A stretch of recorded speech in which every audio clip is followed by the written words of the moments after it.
شروع کرتا ہوں اللہ کے نام سے جو بڑا مہربان اور نہایت رحم کرنے والا ہے۔ بسم اللہ الرحمن الرحیم۔ بڑے بڑے اللہ کے ولی کہتے ہیں عصر کے وقت جو قرآن کی یہ سورت 3 بار پڑھتا ہے فرشتے ہاتھوں میں دولت لیے دوڑے دوڑے اس گھر آتے ہیں۔ محترم ناظرین، قرآن مجید کی وہ سورت جسے نماز عصر کے بعد پڑھنے سے اللہ اس کو اپنا دوست بنا لیتا ہے، اور یہ سورت وہی پڑھتا ہے جسے اللہ چن لیتا ہے۔ ناظرین، نبی پاک صلی اللہ علیہ وسلم نے فرمایا کہ اس سورت کی تلاوت کو ترک نہ کرو، کیونکہ اس کی تلاوت کرنے والے کو اللہ دوست رکھتا ہے اور اپنے پسندیدہ بندوں میں شامل کر لیتا ہے۔ تو جو شخص ہمیشہ اس کی تلاوت کرتا ہے خدا قیامت کے دن اس کا نامہ اعمال اس کے دائیں ہاتھ میں دے گا اور وہ بغیر حساب کے جنت میں داخل ہوگا، اور آخرت میں اسے اتنا اجر ملے گا کہ وہ راضی ہو جائے گا۔ قرآن کریم اللہ تعالیٰ کا پاک کلام ہے جو اس نے قیامت تک آنے والے انس و جن کی رہنمائی کے لیے آخری نبی حضور اکرم صلی اللہ علیہ وسلم پر وحی کے ذریعے نازل فرمایا۔ قرآن کریم اللہ تعالیٰ کی صفت ہے، مخلوق نہیں، اور وہ لوح محفوظ میں ہمیشہ سے ہے۔ اللہ تعالیٰ کے جو فیصلے آسمانوں کے اوپر تحریر ہیں وہ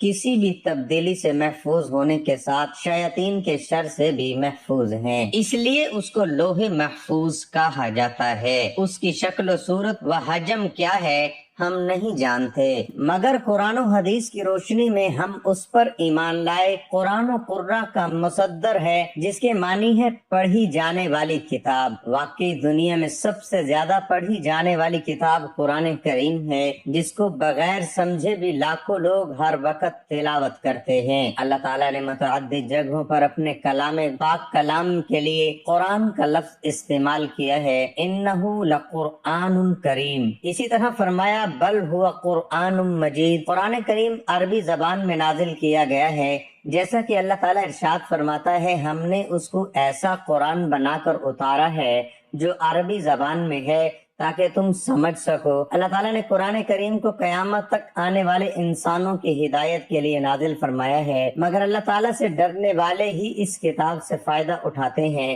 ماہ رمضان کی ایک بابرکت رات لیلۃ القدر میں اللہ تعالیٰ نے لوح محفوظ سے سمائے دنیا پر قرآن کریم نازل فرمایا، اور اس کے بعد حسب ضرورت تھوڑا تھوڑا حضور اکرم صلی اللہ علیہ وسلم پر نازل ہوتا رہا، اور تقریباً 23 سال کے عرصے میں قرآن کریم مکمل ہوا۔ قرآن کریم کا تدریجی نزول اس وقت شروع ہوا جب آپ کی عمر مبارک 40 سال تھی۔ قرآن کریم سے سب سے پہلی جو آیتیں غار حرا میں اتری وہ سورۃ علق کی ابتدائی آیات ہیں۔ اس پہلی وحی کے نزول کے بعد 3 سال تک وحی کے نزول کا سلسلہ بند رہا۔ 3 سال کے بعد وہی فرشتہ جو غار حرا میں آیا تھا آپ کے پاس آیا اور سورۃ المدثر کی ابتدائی چند آیات آپ پر نازل فرمائی۔ اس کے بعد حضور اکرم کی وفات تک وحی کے نزول کا تدریجی سلسلہ جاری رہا۔ غرض تقریباً 23 سال کے عرصے میں قرآن کریم مکمل نازل ہوا۔ تلاوت قرآن ایک بہت ہی عظیم عبادت ہے۔ وہ اس طرح کے قرآن پاک پڑھنا ہو یا پڑھانا، سننا ہو یا سنانا، سب ہی ثواب کے کام ہے، اور تلاوت قرآن میں سب سے اہم بات یہ ہے کہ بندہ حرف ایک پڑھتا ہے لیکن ثواب اسے 10 نیکیوں کا ملتا ہے۔ چنانچہ نبی رحمت صلی اللہ علیہ وسلم کا فرمان ہے جو شخص کتاب اللہ کا ایک حرف پڑھے گا اس کو 1 نیکی ملے گی جو 10 کے برابر ہوگی۔ حضور اقدس صلی اللہ علیہ وسلم نے فرمایا بندے قرآن کے سوا کسی چیز سے خدا کا اتنا قرب حاصل نہیں کر سکتے جتنا قرآن سے، یعنی تلاوت قرآن سے بندہ خدا کا سب سے زیادہ قرب حاصل کر سکتا ہے۔ تلاوت قرآن دلوں کو سکون دیتی ہے، تلاوت قرآن اپنے ساتھ برکت لاتی ہے، تلاوت قرآن سے ایمان کی لذت ملتی ہے، تلاوت قرآن سے اللہ تعالیٰ کی خوشنودی حاصل ہوتی ہے، تلاوت قرآن دنیا کے سارے غموں کو بھلا دیتی ہے، تلاوت قرآن مصیبتیں ٹال دیتی ہے، تلاوت قرآن آخرت میں نجات دلائے گی، تلاوت قرآن کرنے والا گویا کہ اپنے رب سے مناجات کر رہا ہے، تلاوت قرآن عقل کو بڑھاتی ہے۔ اللہ تعالیٰ اپنے اخلاص کے ساتھ قرآن پاک کی تلاوت نصیب فرمائے، آمین۔ حضور پاک صلی اللہ تعالی علیہ وسلم نے ارشاد فرمایا بے شک دلوں کو زنگ لگ جاتا ہے۔ عرض کی گئی یا رسول اللہ صلی اللہ تعالی علیہ وآلہ وسلم اس کی صفائی کس چیز سے ہوگی؟ ارشاد فرمایا تلاوت قرآن اور موت کو بکثرت یاد کرنے سے۔ قرآن پاک وہ واحد کتاب ہے جس کا پڑھنا، سننا، دیکھنا اور چھونا سب عبادت اور ثواب کا کام ہے۔ قرآن پاک روشنی ہے، نور ہے، سامان نجات ہے، ذکر حکیم ہے اور صراط مستقیم ہے۔ اس کے فضائل بے شمار ہیں، اس کی تلاوت کا اجر و ثواب بے حد و بے حساب ہے۔ قرآن حکیم اللہ تعالیٰ کی نازل کردہ کتاب ہے۔ اس میں پوری انسانیت کے لیے رشد و ہدایت اور کامیابی و کامرانی کا سامان موجود ہے۔ یہ کتاب بندوں کو خالق سے ملاتی ہے، گمراہوں کو صراط مستقیم کا پتہ بتاتی ہے، اجڑے دلوں میں ایمان و یقین کے سبزے اگاتی ہے، قلب و جگر کو تقوی و طہارت کے نور سے منور کرتی ہے، مایوسی میں ڈوبی ہوئی زندگیوں میں امید و آس کی شمع روشن کرتی ہے، روحانی اور جسمانی امراض کا صفایا کرتی ہے، پریشانیوں کو دور کرتی ہے، اور اس کے علاوہ نہ جانے کتنی صفات کی حامل یہ بے نظیر کتاب ہے۔ یوں تو انسانوں کی رشد و ہدایت کے لیے متعدد صحیفے نازل کیے گئے، جن میں سے بیشتر حوادث کی نظر ہو گئے اور کچھ باقی رہے تو گزرتے وقت کے ساتھ ان میں تحریف و ترمیم ہوتی رہی، حتیٰ کہ وہ اپنی اصل شکل و صورت سے بالکل منحرف ہو گئے۔ لیکن یہ قرآن کریم کا امتیازی وصف ہے کہ اس کی حفاظت کی ذمہ داری خود اللہ تعالیٰ نے لے رکھی ہے، اور اس کی حفاظت کے لیے ایسا وسیع اور عالمگیر نظام قائم فرمایا ہے جس کے نتیجے میں اس کا حرف تو کیا ایک نقطہ بھی آلودہ تحریف نہ ہو سکا اور نہ ہو سکے گا۔ اللہ تعالیٰ نے لاکھوں کی تعداد میں حفاظ و قراء اور علماء و مفسرین پیدا کر دیے ہیں، جن کا شب و روز قرآن کے پڑھنے پڑھانے اور اس کو سمجھنے سمجھانے میں گزرتا ہے۔ وہ ہمتاً قرآن کریم سے وابستہ رہتے ہیں اور اس کے علوم و معارف سے فیضیاب ہوتے رہتے ہیں۔ یقیناً ان سے بڑا خوش نصیب اور کامیاب و کامران روئے زمین میں کوئی بھی نہیں ہے، اور ہو بھی کیسے سکتا ہے۔ بھلا ان افراد کے مقام و رتبے تک کس کی رسائی ہو سکتی ہے جو خدا کے اس نظام کا حصہ ہیں جو اس نے حفاظت قرآن کے لیے مقرر کیا ہوا ہے۔ بے شک قرآن کریم دنیا کی تمام کتابوں سے باہر اعتبار فائق و برتر ہے۔ اس کی صداقت و حقانیت روز روشن کی طرح آیا ہے، اس کی حلاوت و شیرینی اور اثر آفرینی ایسی ہے کہ لوگ دیوانہ وار کی طرح کھینچے چلے آتے ہیں۔ دنیا میں سب سے زیادہ پڑھے جانے کا اعزاز بھی قرآن کریم کو ہی حاصل ہے۔ بے شک یہ کتاب تمام کتابوں سے افضل ہے، جیسا کہ ایک روایت میں ہے فضل کلام اللہ علی سائر الکلام کفضل اللہ علی خلقہ۔ ترجمہ: اللہ کے کلام کی فضیلت تمام کاموں پر ایسی ہے جیسے اللہ کا مقام تمام مخلوقات کے مقابلے میں۔ بھلا اللہ کے مقابلے میں اس کی مخلوقات کی کیا حیثیت ہے؟ ٹھیک اسی طرح قرآن کے آگے دوسری کتابوں کی کیا حیثیت ہے؟ قرآن کریم پڑھنے کی بہت سی فضیلتیں و احادیث میں بیان کی گئی ہیں، جن میں ایک مشہور روایت یہ ہے، حضرت عثمان رضی اللہ عنہ سے روایت ہے کہ رسول اللہ صلی اللہ علیہ وسلم نے ارشاد فرمایا، تم میں سے بہترین شخص وہ ہے جو قرآن سیکھے اور سکھائے۔ رسول اللہ صلی اللہ علیہ وسلم کا یہ خطاب تمام بنی نوح آدم سے متعلق کہ تمام انسانوں میں بہتر افضل ترین شخص وہ ہے جو ان دو صفات کا حامل ہو، اول یہ کہ قرآن پڑھتا ہو اور دوم یہ کہ دوسروں کو قرآن کی تعلیم دیتا ہو۔ ظاہر ہے قرآن کریم میں جو علوم ہے وہ تمام علوم سے افضل و اشرف ہیں، لہذا افضل ترین علوم میں مشغول ہونے والا بھی انسانوں میں سب سے افضل ہوگا۔ حضرت ابو ہریرہ رضی اللہ تعالیٰ عنہ سے روایت ہے کہ نبی کریم صلی اللہ علیہ وسلم نے فرمایا کہ اللہ تعالیٰ کسی چیز کو اسے پیار اور محبت سے نہیں سنتا جتنا کہ وہ اس نبی کی آواز کو کہ جو خوش الحانی کے ساتھ قرآن پڑھے۔ ابو سعید خدری بیان کرتے ہیں کہ حضرت سید بن حضیر رضی اللہ تعالی عنہ ایک رات اپنی کھجوروں کی کھلیاں میں قرآن مجید پڑھ رہے تھے کہ ان کا گھوڑا بدکنے لگا۔ آپ رضی اللہ تعالی عنہ نے پھر پڑھا، وہ پھر بدکنے لگا، آپ نے پڑھا، وہ پھر بدکنے لگا۔ حضرت سید کہتے ہیں کہ میں ڈرا کہ کہیں وہ یحییٰ کو کچل نہ ڈالے، میں اس کے پاس جا کر کھڑا ہو گیا۔ میں کیا دیکھتا ہوں کہ ایک سائبان کی طرح میرے سر پر ہے، وہ چراغوں سے روشن ہے، وہ اوپر کی طرف چڑھنے لگا یہاں تک کہ میں اسے پھر نہ دیکھ سکا۔ صبح کے وقت میں رسول اللہ صلی اللہ علیہ وسلم کے پاس آیا اور عرض کیا، اے اللہ کے رسول صلی اللہ علیہ وسلم، میں رات کے وقت اپنے کھلیان میں قرآن مجید پڑھ رہا تھا کہ اچانک میرا گھوڑا بدکنے لگا۔ تو رسول اللہ صلی اللہ علیہ وسلم نے فرمایا، ابن حذیر پڑھتے رہو۔ انہوں نے عرض کیا کہ میں میں پڑھتا رہا وہ پھر اسی طرح بھٹکنے لگا۔ رسول اللہ صلی اللہ علیہ وسلم نے فرمایا ابن حذیر پڑھتے رہو۔ انہوں نے عرض کیا کہ میں پڑھتا رہا وہ پھر اسی طرح بھٹکنے لگا، تو رسول اللہ صلی اللہ علیہ وسلم نے فرمایا ابن حذیر پڑھتے رہو۔ ابن حذیر کہتے ہیں کہ میں پڑھ کر فارغ ہوا تو یحییٰ اس کے قریب صاحبان کی طرح دیکھا، اس میں چراغ سے روشن تھے اور اوپر کی طرف چڑھا یہاں تک کہ اسے میں نہ دیکھ سکا۔ تو رسول اللہ صلی اللہ علیہ وسلم نے فرمایا وہ فرشتے تھے جو تمہارا قرآن سنتے تھے، اور اگر تم پڑھتے رہتے تو صبح لوگ اس کو دیکھتے اور وہ لوگوں سے پوشیدہ نہ ہوتے۔ حضرت عائشہ رضی اللہ تعالی عنہما فرماتی ہیں کہ رسول اللہ صلی اللہ علیہ وسلم نے ارشاد فرمایا کہ جو آدمی قرآن مجید میں ماہر ہو وہ ان فرشتوں کے ساتھ ہے جو معزز اور بزرگی والے ہیں، اور جو قرآن مجید اٹک اٹک کر پڑھتا ہے اور اسے پڑھنے میں دشواری پیش آتی ہے تو اس کے لیے دوہرا اجر ہے۔ حضرت ابو ہریرہ رضی اللہ تعالی عنہ نے فرمایا کہ آسمان اور زمین کو پیدا کرنے سے 1000 سال پہلے اللہ تعالیٰ نے ان صورتوں کی تلاوت کی، اور جب فرشتوں نے تلاوت سنی تو کہنے لگے کہ خوش نصیب ہے وہ امت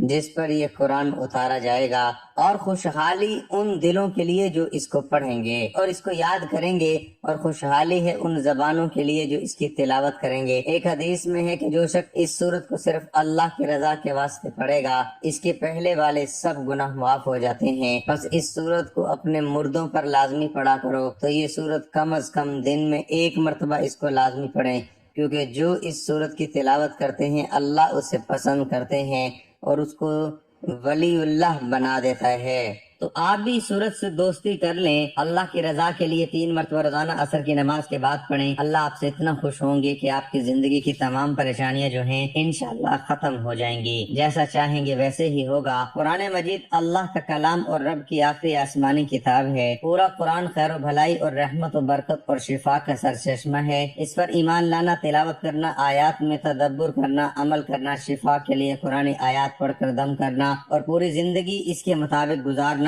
یہ قرآن کا حق ہے۔ البتہ رسول اکرم صلی اللہ علیہ وسلم نے کچھ صورتوں اور آیتوں کی خصوصی فضیلت بیان فرمائی ہے، انہی میں سے ایک سورۃ الملک ہے۔ سورۃ الملک کی 3 فضیلتیں صحیح احادیث میں موجود ہیں۔ پیارے نبی صلی اللہ علیہ وسلم اس سورۃ مبارک کی تلاوت کیے بغیر نہیں سوتے تھے۔ یہ سورہ مبارکہ اپنے ساتھی کے لیے شفاعت کرے گی یہاں تک کہ اس کو معاف کر دیا جائے گا۔ نبی رحمت صلی اللہ علیہ وسلم نے ارشاد فرمایا قرآن میں ایک سورت ہے جس میں 3 آیتیں ہیں، وہ اپنے پڑھنے والے کے لیے اللہ تعالیٰ سے سفارش کرے گی حتیٰ کہ اس کی مغفرت کر دی جائے گی، اور وہ سورۃ تبارک الذی بیدہ الملک، سورۃ الملک قبر کے عذاب سے بچانے والی ہے۔